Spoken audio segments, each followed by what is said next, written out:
Salam müəllimlər, mən bugün sizlə 6-cı sinifin 16-cı mövzusu olan sadə elektrik dövrəsi haqqında danışacağam və elektrik enerjisinin başqa bir formatda izahıdır. Bu da asan sadə mövzularımızdan biridir. Bilirik ki, sadə elektrik dövrəsi bir sıra elementlərdən ibarətdir, hansı ki, cif fənər batareyası, közərmə lampası, açar və naqildən. Və hər hansı elektrik dövrəsini qurmamışdan əvvəl mütləq şəkildə kağızda təsvirini çəkirik. Təsvirdə dövrənin hansı elementlərdən qurulması, elementlərin öz aralarında necə birləşdirilməsini aydın şəkildə göstərməliyik. Belə təsvir dövrəni tez və səhvsiz qurmağa şərait yaradır və bir-birlərinin qarşılıqlı əlaqəsini aydınlaşdırmağa imkan verir. Amma sadəcə batareyanın təsvirini çəkmək əlverişli deyil, çünki buna çox vaxt sərf ediləcək. Həm də hər kəsin gözəl rəsm çəkmək qabiliyyəti olmadığı üçün hələ də bu forma bir şəkildə alınacaqdır. Əgər dövrə mürəkkəbdirsə və çox sayda müxtəlif elementlərdən ibarətdirsə, belə təsvirin kağız vərəqində yerləşdirilməsi çox çətin olur.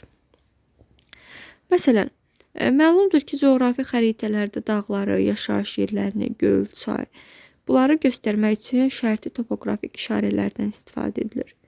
Kağızda elektrik dövrəsini təsvir etmək üçün də şərti işarələr var, hansı ki, onların sxemi çəkilir.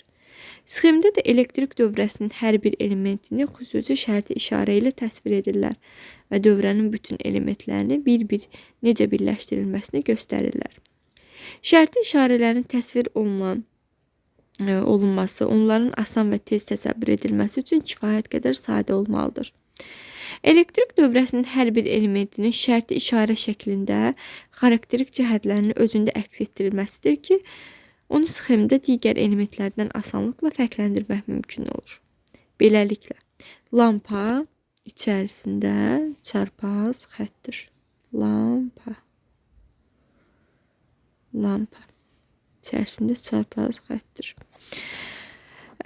Və o çarpaz xətti olan dairə şəklində təsvir edilir. Onun içərisində yaranan işıq şüaları hər tərəfə yayılır. Cəryan mənbəyi iki müxtəlif uzunluqda xətlə göstərilir. Bir xətt, iki xətt. Bu zaman deməli bunlar batareyanın qütbləridir. Müsbət qütb uzun, mənfi qütb qısa xətlə işarə edilir.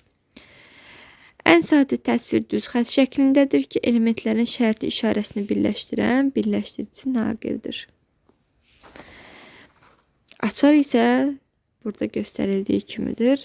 Bütün bunlar birlikdə biz asan şəkildə sadə elektrik dövrəsini yerinə yetirə bilərik.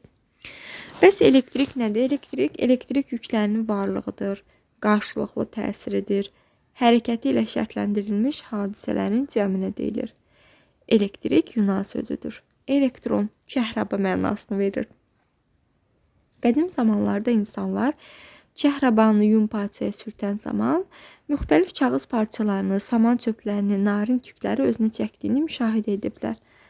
Və bu müşahidədən alimlər belə qərara gəlib ki, sürtünmə zamanı kəhrabaya elektrik yükü verilir. Gəlin, batareya, cəryan mənbəyi, közərmə lampası, elektrik açarından ibarət elektrik dövrəsinin necə işlədiyinə baxaq. Mis taqillərin köməyi ilə közərmə lampası batareyaya və elektrik açarı ilə birləşdirilir. Yəni, söhbət şəkil 4-dən gedir. Elektrik açarı qapanmamış vəziyyətdə olduqda naqillərdən cəryan axmır və közərmə lampası işıqlanmır. Əgər elektrik açarı qapanmış vəziyyətə keçilirsə,